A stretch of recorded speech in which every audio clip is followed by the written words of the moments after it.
Snake Wranglers, hope y'all enjoyed the ride on the Iron Rattler.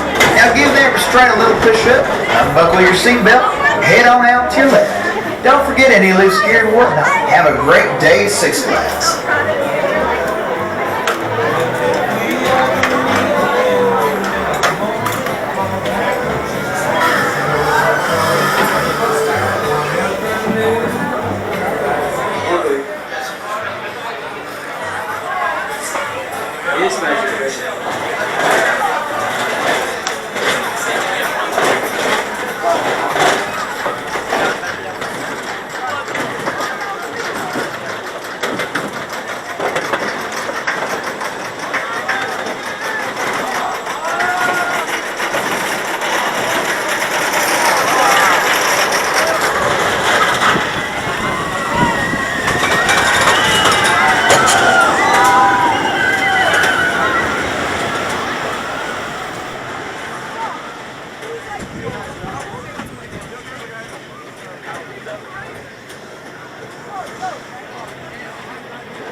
Ha ha ha.